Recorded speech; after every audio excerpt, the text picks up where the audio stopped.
Okay, so this is another request. A really quick recap of TruTalk and what it tries to do, or not even less what it tries to do, but what it's there for, what purpose that TruTalk sequence goes through.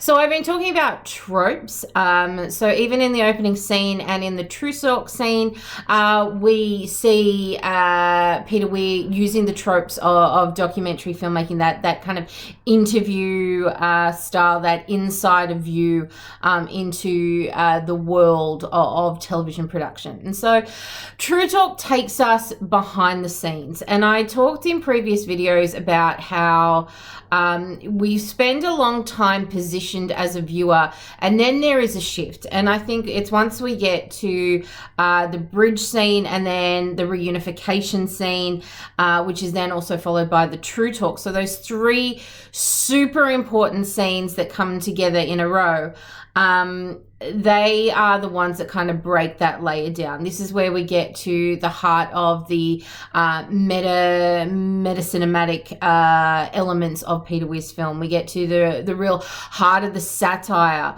of what he's getting at. Those themes, the deception and the extent of the deception becomes revealed across that sequence of three scenes. The questions about this being entertainment really come to the fore. We are put in a position where we see how blasé it is.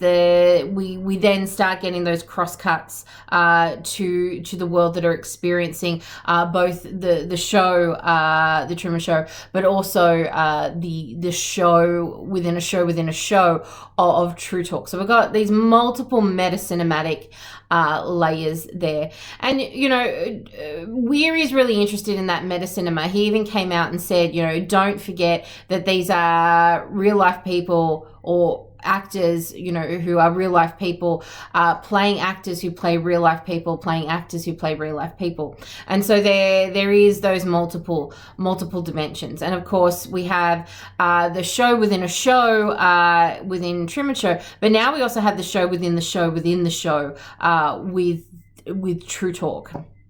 And so what does TruTalk do for us? Well, it's a really important part of Christoph's characterization. Truman becomes kind of less important in this moment, and really we get to see Christoph. We get to see him indulge in that role as the creator, indulge in his omnipotence, which he celebrates, I think, in these scenes. And this is where we played the game in class of where we looked at that opening monologue, which I read to you in another video about going frustrated and tired of phony actors presenting us with phony emotions, that while the Truman Show might not be Shakespeare, that it is a life. There are no scripts, there are no cue cards. This push and this drive for authenticity. And I've talked about that postmodern interest that we have in authenticity, and that part of Christoph's big goal and part of Christoph's vision is to constantly reassert himself as a creator, and a creator of something very authentic.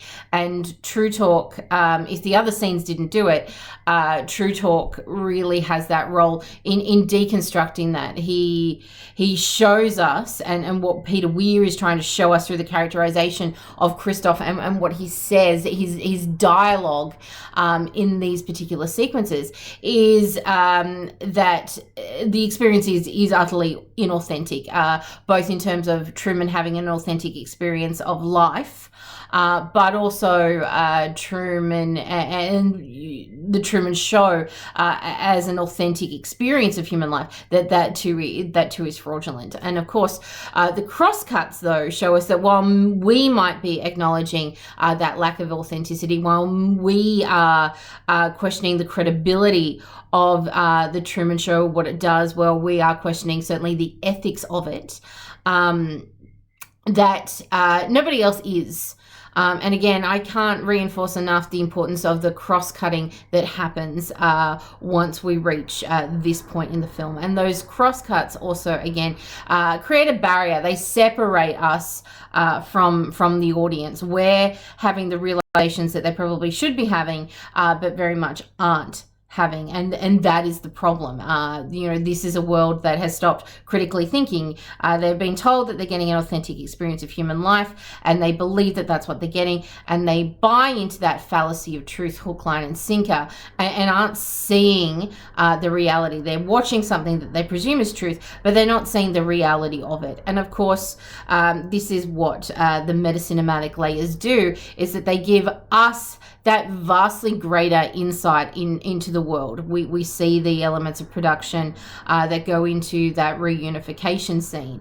And I don't know that we recognize the true horror of that scene until the TruTalk scene, because what the TruTalk scene does is reveals just how scripted the Truman Show is. We find out very quickly there that episodes have synopses, and Christoph is quite ready to tell us that Kirk has a huge problem when he reads the synopsis of the episode where he dies. And of course, why is there an episode where he dies? Well, the Truman Show had to find a way to combat that authentic part of Truman, which is the explorer. And so they institute the grand lie that is used to psychologically traumatize him throughout the show, and to maintain their control over him. This desire to explore is a problematic one, because in anyone, an adventurous spirit is hard to control. But when you've got someone who cannot leave the space that they're in, otherwise it ruins everything, then you really have to find a way to very effectively curb that.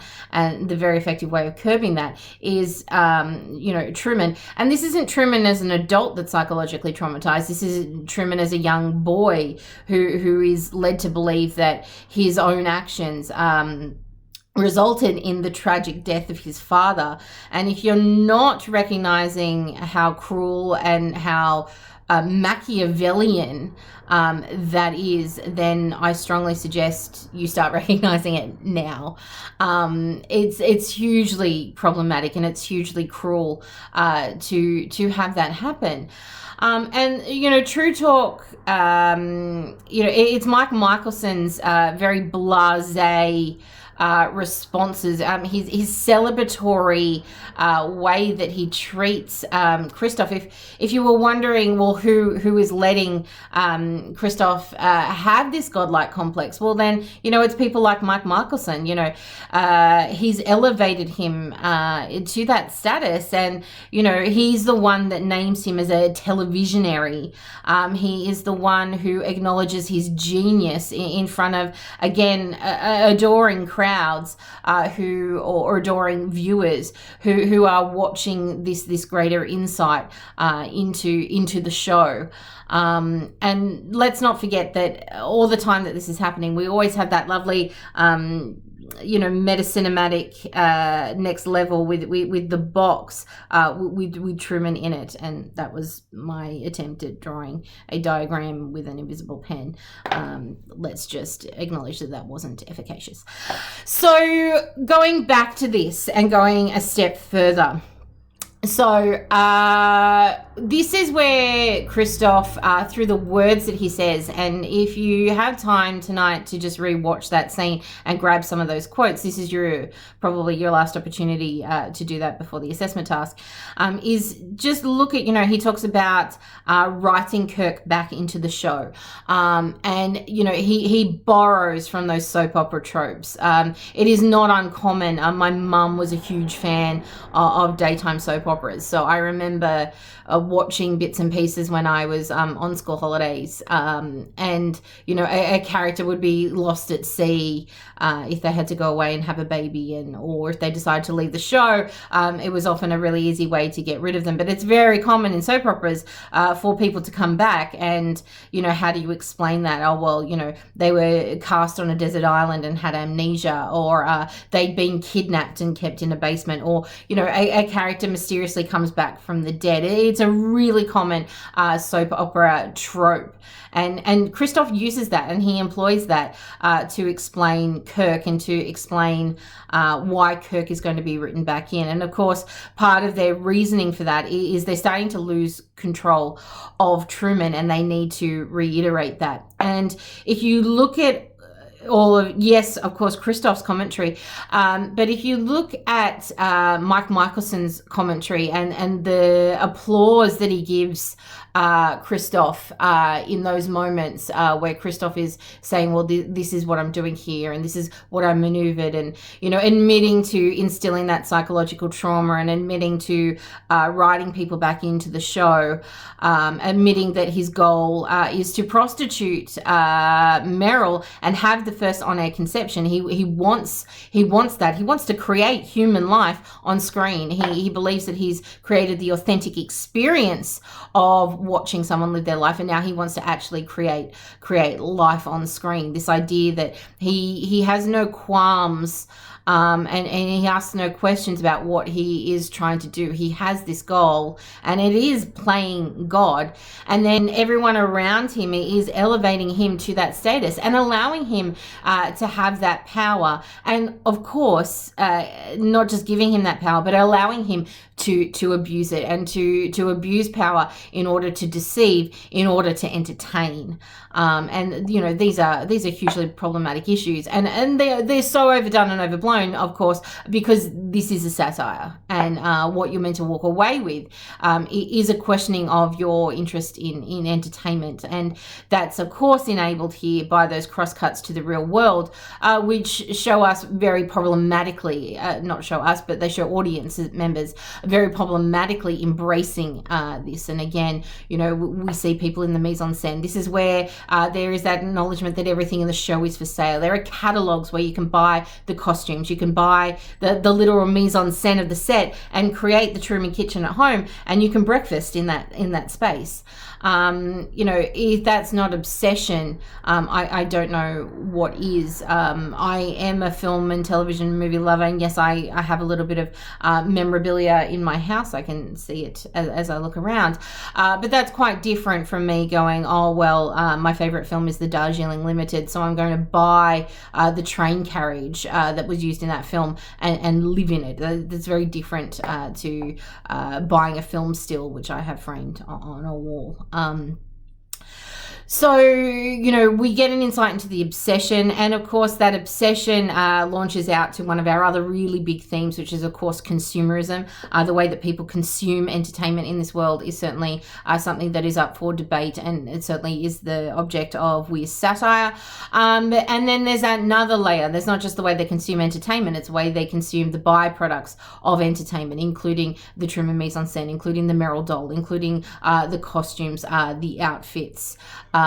Spending time in the Truman bar, surrounded by that paraphernalia, the plates that look like the commemorative plates that you often buy after a royal wedding, as well. So there are all those layers going on there. That's all exposed in TruTalk. And of course, the last thing that we would definitely need to talk about in terms of TruTalk and what it's doing and why it's effective is the confrontation with Sylvia. And so this is our first view into someone who is asking some moral and ethical questions. And of course, that big moral and ethical question is, what right do you have to take a baby?